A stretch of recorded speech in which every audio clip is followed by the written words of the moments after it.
professionnels de l'emploi sur le studio décentralisé du Mondial des métiers animé par l'équipe de Radio Pluriel.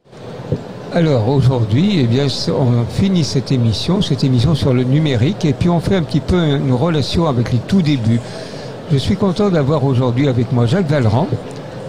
Bonjour Jacques, vous êtes un anthropologue et vous avez lancé, il y a 24 ans maintenant, ici, le Mondial des métiers.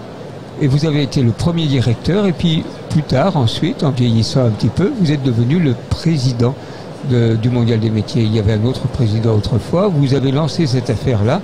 On a commencé, nous, Radio Pluriel, à travailler avec vous à ce moment-là, au tout début. Et vous avez lancé cette affaire-là avec cette idée qu'il était très important que les métiers soient liés avec l'évolution des recherches. Alors vous êtes allé, je raconte un peu ce que vous m'aviez dit la dernière fois que vous êtes venu nous parler à Radio Pluriel. Vous êtes allé à ce moment-là à Cité des sciences et de l'industrie à Paris. Et vous avez regardé finalement tout ce qui se développait en termes scientifiques aujourd'hui. Puis 24 ans plus tard, on se retrouve dans tous les métiers avec une évolution qui s'est faite. Alors on vous a demandé d'arrêter votre ordinateur, votre smartphone maintenant, parce que ça abîme un petit peu la radio. On n'a pas bien besoin d'avoir des smartphones qui fonctionnent. Pourquoi? Parce qu'on est tous avec nos smartphones, on a nos ordinateurs, et il y a énormément de choses qui se font dans le numérique, et c'est le sujet de cette émission qu'on a fait aujourd'hui avec Benoît. Alors, racontez-nous un petit peu les tout débuts du Mondial des métiers. C'était une histoire de métier. C'était une histoire de métier. Je ne suis pas le fondateur du Mondial des métiers. Dans les années 95, 96, 97, après avoir accueilli et organisé ici les 33e Olympiades des métiers, les grandes branches professionnelles qui participaient à l'événement, bâtiments, travaux publics, métallurgie, agriculture, mangeaille, c'était cuisine, oui. Cuisine. Souhaitait avec la région et l'État. La région Rhône-Alpes, qui est toujours là. Qui est toujours là. Et qui donc dirige les choses. C'était Charles Millon. Voilà. Souhaitait donc qu'un événement puisse tous les ans parler des métiers, montrer les métiers, pour que le public jeune et moins jeune puisse se positionner vis-à-vis des métiers beaucoup plus que uniquement par rapport aux formations disponibles a priori quand on est dans la vie scolaire. Ce que souhaitaient les uns les autres, c'est qu'on mette en place en quelque sorte des perspectives professionnelles tangibles pour que le grand public se fasse de bonnes idées sur la réalité de l'économie. C'est un peu qu'on sorte de la main invisible d'Adam Smith, quoi, qu'on soit vraiment dans la vie quotidienne de l'économie régionale. Voilà, donc c'est parti comme ça, de fil en aiguille. Donc premier Mondial des métiers en 97, début 97, février.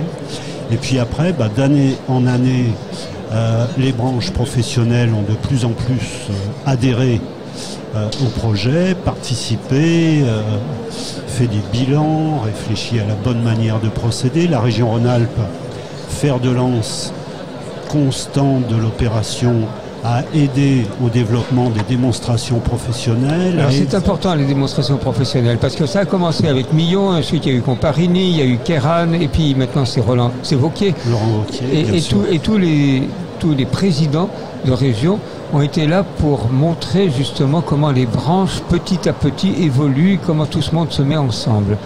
Et il y a à la fois les branches professionnelles, bien entendu, mais il y a aussi l'État qui est là, la Directe a toujours été présente là-dedans. Et tout le monde s'est mis ensemble pour montrer comment les évolutions techniques ont changé beaucoup de choses dans la manière dont les métiers travaillent. Et la manière de le montrer semblait à l'époque et semble toujours aujourd'hui les démonstrations être opportune à travers des démonstrations, que ce soit pour tous les métiers, quoi. et y compris pour le numérique, puisque le numérique vous intéresse.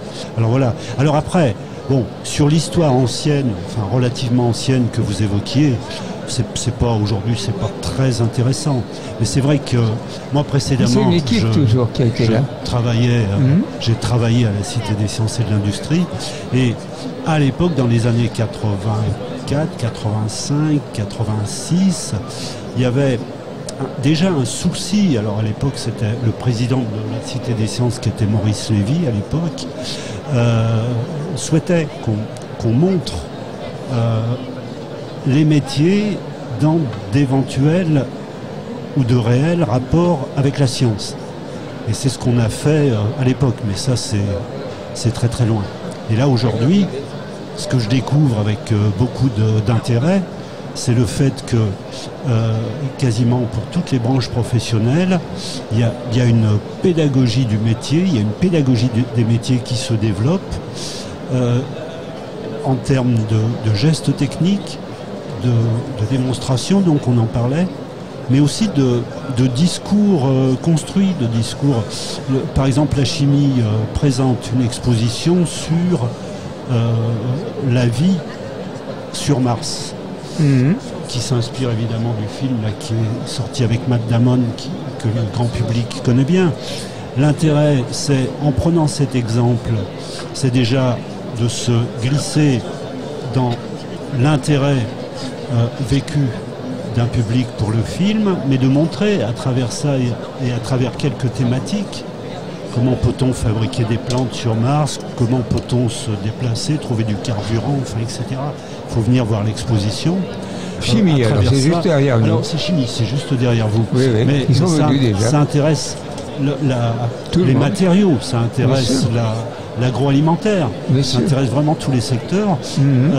Ça permet de montrer que là derrière, il y a des métiers qui sont des métiers extrêmement novateurs, essentiels pour la perspective d'évolution humaine, quasiment, et qui peuvent directement intéresser les jeunes. Exemple, sur Mars, on n'aura pas forcément de médecins disponibles, mais il sera peut-être possible d'avoir du machinisme et des algorithmes permettant de fabriquer du tissu humain pour réparer les humains qui seraient qui seront pas au fort. Voilà. Oui. Donc voilà, c'est vrai que maintenant, ce qui est très réconfortant, c'est de voir ce mouvement de fond à travers toutes les branches professionnelles, la présence sur le mondial des métiers, et c'est aussi de constater l'intérêt du public pour cette démarche. Au tout début, cet intérêt n'était pas là. C'était pas évident. Ce qui était important, c'était les démonstrations, donc des relations personnelles entre les gens des lycées professionnels, des CFA, qui montraient ce qu'ils savaient faire. Et les jeunes venaient et voyaient que des plus âgés, un petit peu plus âgés, pouvaient leur montrer l'intérêt qu'ils trouvaient à leur métier. Et c'est encore vrai aujourd'hui. Ça se développe de plus en plus. Et aujourd'hui, ce mot métier, il y a 25 ans, le mot métier, il n'était pas à la mode du tout. Oui. C'était même pas bien, quoi. Les métiers, fallait pas trop en parler parce que ça faisait sale, ça faisait pas propre. Aujourd'hui, il y a une évolution, mais alors énorme dans les mentalités. Le mot métier suscite de l'appétit. Alors évidemment, il y a les grandes entreprises communiquent sur le fait de préciser quels sont leurs métiers, et ça aussi ça aide, mais le public a besoin d'entrer dans la réalité de tel ou tel métier, mais dans la réalité concrète, comment ça marche, concrète, comment on fait. Voilà. Et ça, c'est une curiosité saine qui augure d'une augmentation qualitative de la préparation des visites réelle. Alors c'est ça qui est important aussi, parce que avec leurs profs, avec les gens des CDI, les gamins, ils ont préparé leur affaire, ils viennent avec des questions. Et ils découvrent un petit peu mieux les métiers, y compris justement avec les anciens qui ont commencé à travailler dans ces métiers-là. C'est quelque chose. Alors aujourd'hui, il y a aussi ce numérique qui est là, parce que chacun vient avec son portable, vous aussi, nous sommes tous avec nos portables, et puis on a appris des choses, on est allé sur l'ordinateur, on a Wikipédia qui travaille avec nous, on s'est documenté déjà, et quand on vient, on sait déjà où on va aller, ce qu'on va faire. Donc il y a ce côté-là qui s'est bien développé, et que vous découvrez aujourd'hui, depuis quelques années, c'est cet intérêt que chacun porte aujourd'hui aux connaissances. Et on les échange ici, mais on a préparé à l'avance et puis on en reparle après quand on retourne au lycée ou au collège. Nous, on l'a vécu de façon très, très intime, hein, cette évolution. Dans les premières éditions du Mondial des métiers, et puis l'Olympiade des métiers en 95, évidemment, l'informatique était encore, au niveau de la communication et d'Internet, compliqué à gérer. Je me souviens de ces grosses bécanes qu'on apportait. Qui coûtaient très cher. Qui coûtaient cher, qui étaient compliquées à gérer. Alors on mettait en place un espace Internet. Ça marchait pas. Il y avait du réseau, il n'y avait pas de réseau. Enfin, c'était vraiment brinque-ballant à l'époque.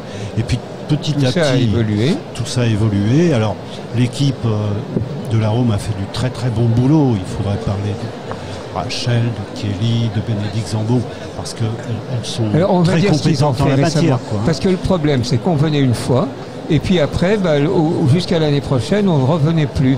Alors il y a deux choses qui ont évolué dans le travail qui a été mené par l'Arôme. D'abord, c'est tous ces choses qui sont faites dans les différents coins de Auvergne-Rhône-Alpes déjà, c'est-à-dire qu'on peut venir faire aussi des mondiales des métiers un peu partout, mais surtout, quand on arrive, on a aujourd'hui la possibilité de garder le contact avec les entreprises, avec les formations. Et tout ça, c'est un travail collectif qui a pris une forme numérique aussi. Ah ouais. Le numérique permet justement une permanence d'accès aux données. C'est ça, on peut être au courant toute la journée. Les 700 métiers, on peut être au courant. Il y a sur YouTube des superbes vidéos métiers. On peut les appeler, les regarder, il y a des moniteurs, enfin, c'est assez fabuleux. Et puis ce que vous évoquiez, la région encourage la tenue de forums locaux à travers donc ces différents départements, parce que là maintenant, avec la nouvelle région, c'est un territoire il y a l'Auvergne aussi. Immense, et voilà, avec l'Auvergne, et puis très très diversifié, entre Aurillac, Chamonix, Romans, Roanne, Saint-Étienne, enfin, etc. Et avec des évolutions qui se font de région en région, dans certains départements, il y a des choses qui évoluent. Par exemple, à Roanne, c'était le textile, c'est toujours le textile, mais d'une autre façon. Qui est présent d'ailleurs ici, hein, oui, on les a reçus. Tissus, pardon. Oui, oui.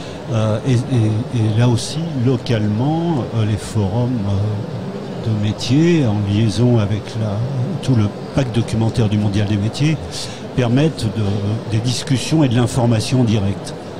On va s'y quitter maintenant. Donc j'ai été avec Jacques Vallerand. Merci beaucoup. Anthropologue qui est venu, qui a fait tout un travail et qui continue à faire le travail. Il est toujours là aujourd'hui. Et vous êtes venu, merci d'être venu.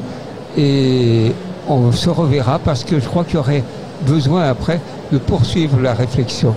On est sur Radio Pluriel, c'est grâce à vous qu'on a commencé le travail radiophonique avec vous depuis maintenant pas mal d'années, 24 ans. Et puis maintenant, on a fini cette réunion et on va écouter de nouveau les émissions en direct de Radio Pluriel. Merci beaucoup. Merci.